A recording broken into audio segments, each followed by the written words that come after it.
First story is about the last train, a subway horror story. It was a typical late evening in New York City. The subway was relatively quiet, with only a few passengers scattered throughout the cars. The fluorescent lights flickered intermittently, casting eerie shadows on the grimy tiles of the station. Among the passengers was Jake, a huge fan of Linkin Park, who had their music blasting through his headphones. He was on his way home after attending a concert by Sam and Colby, the famous YouTube duo known for their supernatural investigations. As Jake waited for the next train, he noticed a poster on the wall. It was for a new horror movie titled Smooth Criminal. The tagline read, "Inspired by true crime." The image of a shadowy figure lurking in the background sent shivers down his spine. He decided to check his phone for the latest scary videos and top 10 horror stories on Reddit to pass the time. One particular thread caught his eye. It was about a series of analog horror videos set in the very subway station he was standing in. The train finally arrived, its brakes screeching like a banshee. Jake stepped into the nearly empty car and took a seat. The doors closed with a foreboding thud. As the train started moving, he couldn't shake the feeling of being watched. He looked around and saw only a few other passengers, all lost in their own worlds. Suddenly, the lights flickered, and the air grew cold. Jake's breath became visible, and he felt an icy hand on his shoulder. He turned around, but there was no one there. Jake's heart raced as he remembered the ghost stories he'd read about the subway.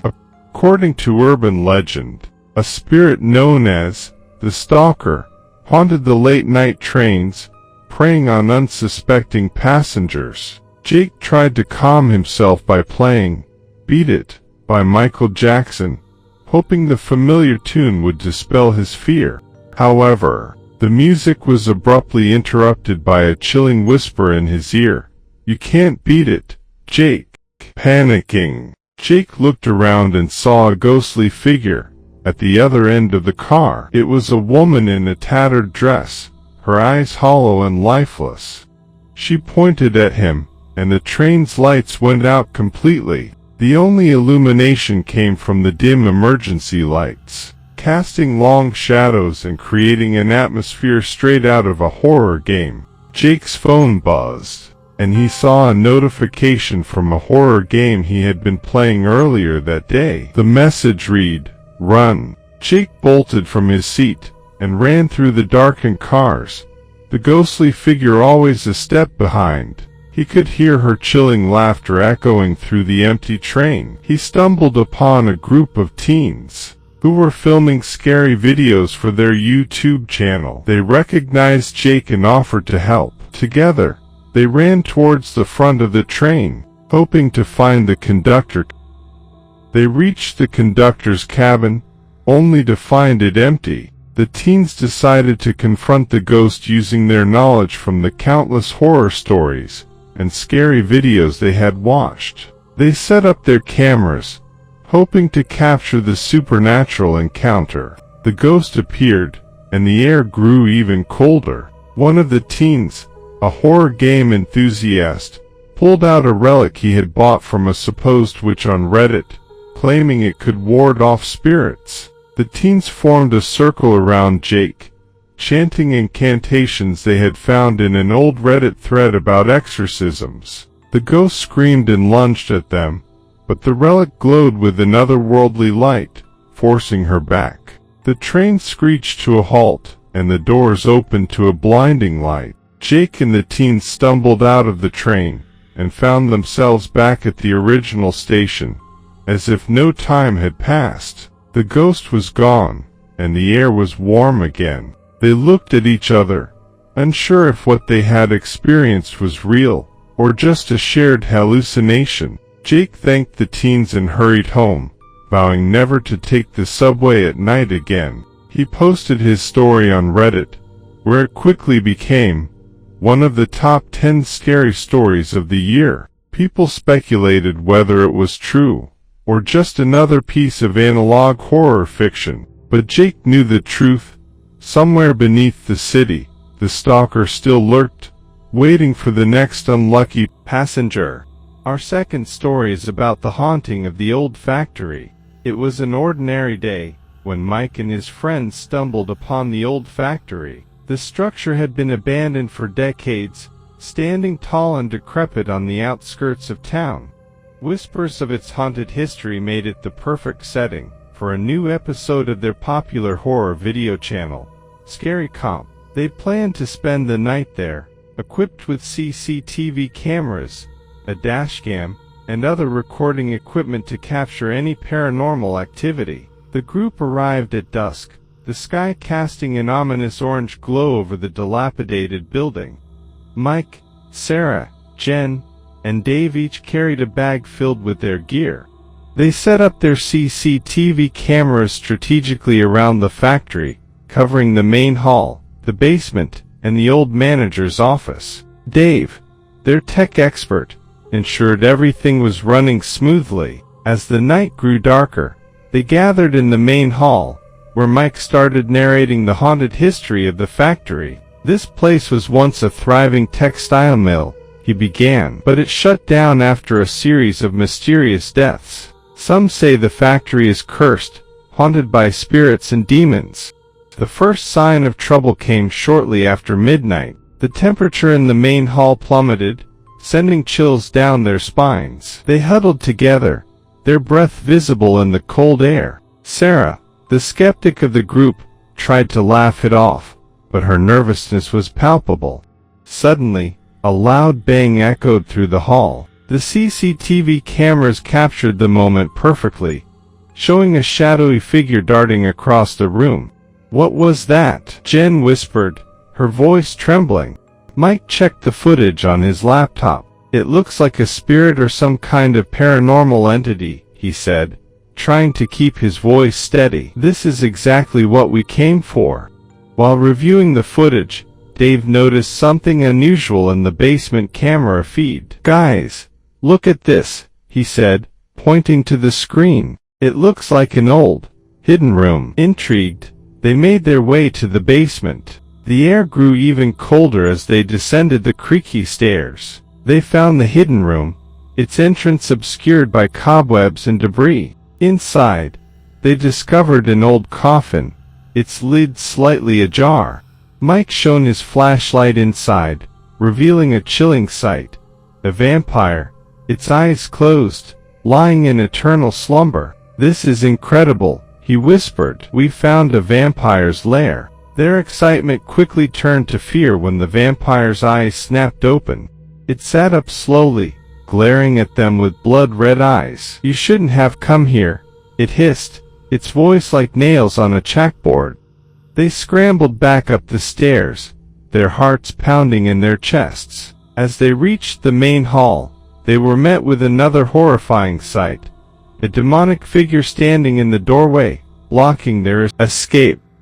Trapped between a vampire and a demon, the group was paralyzed with fear. The demonic figure stepped forward, revealing its true form, a skinwalker, capable of shape-shifting into any creature it desired. "Leave this place," it growled, "or suffer the consequences." Desperate to escape, they decided to make a run for it. But as they sprinted towards the exit, the factory seemed to come alive. Doors slammed shut, and eerie music echoed through the halls. Like something out of the best horror movies they had ever seen, the factory's haunted past seemed to be manifesting all around them. Ghostly figures appeared and disappeared, and objects moved on their own. Their cameras captured everything, creating the most terrifying horror video they had ever filmed. Sarah screamed as a ghostly hand reached out and grabbed her arm. "We have to get out of here," she cried. In their frantic escape, they stumbled upon an old office that looked untouched by time. Papers scattered across the desk revealed that the factory had been purchased by an unknown entity, with plans to convert it into an Airbnb. Who would want to turn this place into a vacation spot? Jen wondered aloud. As they delved deeper into the documents, They uncovered a shocking truth. The factory had been built on cursed land, a site of ancient rituals and dark magic. The spirits and demons were bound to the place, unable to move on. Suddenly, a voice echoed through the room. "You have uncovered our secrets," it said. "Now you must pay the price." With no other options, they decided to confront the spirits and demons head-on. Armed with nothing but their courage and determination, they faced the paranormal entities that had terrorized them all night. In a final, desperate battle, they managed to banish the vampire and skinwalker, but not without cost. Dave was injured, and their equipment was destroyed, but they had survived the night, and their cameras had captured every chilling moment. Back in the safety of their home, they reviewed the footage and pieced together their harrowing experience. The video went viral, becoming their most popular episode yet. They had faced true horror and lived to tell the tale, but the old factory still stood, a silent sentinel holding its dark secrets. And somewhere in its shadowy depths, the spirits and demons waited, ready to terrify anyone who dared to uncover the mysteries of the haunted factory. Our third story is about the clown's last laugh. Once upon a time, in the quiet town of Redwood, an old carnival stood on its outskirts. Abandoned for years, the carnival was now a crumbling relic of a happier time, shrouded in mystery and fear. It was said that a clown named Charlie once entertained children there, but his spirit now haunted the grounds after a tragic incident that no one could fully explain. One chilly autumn evening, a group of friends, Amy, Jake, Lucas, and Emma, decided to explore the abandoned carnival. They were thrill seekers, always on the hunt for a good scare, and the legend of Charlie the Clown was too tempting to resist. "Let's check out the big top first," Jake suggested, his flashlight cutting through the darkness as they approached the dilapidated circus tent.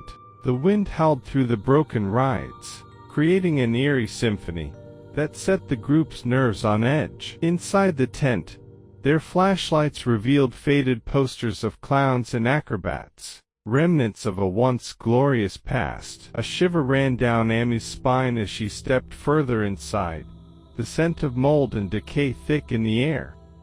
"Do you think the stories are true?" Emma asked, her voice barely above a whisper. Lucas scoffed. "Ghosts aren't real. It's just a creepy old carnival." As they ventured deeper into the tent, a sudden chill filled the air, and the friends huddled closer together. Amy's flashlight flickered, casting ominous shadows that seemed to dance around them.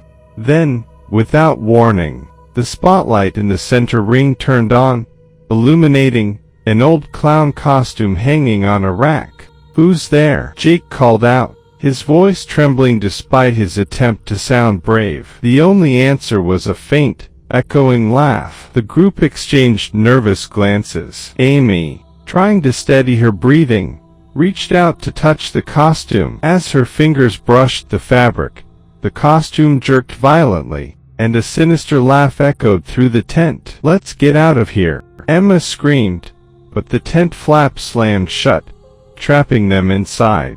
Panic set in as the friends tried to pry open the flap, but it was as if an invisible force held it closed. The laughter grew louder, more menacing, and the temperature dropped further. A ghostly figure began to materialize in the center ring.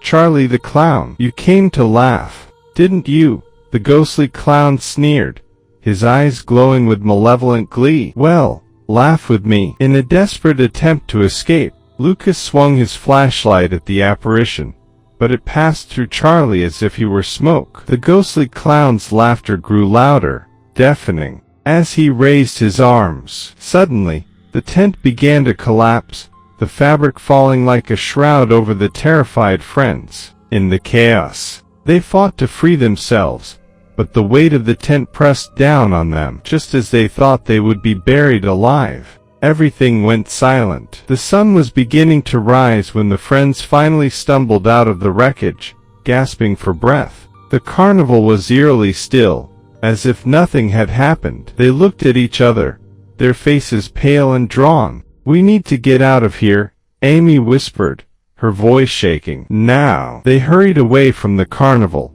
not daring to look back. As they reached the edge of the town, they could still hear the faint sound of sinister laughter echoing in the distance. The abandoned carnival remained, the silent sentinel holding its dark secrets, and somewhere within its shadowy confines, the spirit of Charlie the Clown waited, ready to terrify anyone who dared to uncover the mysteries of the haunted grounds again.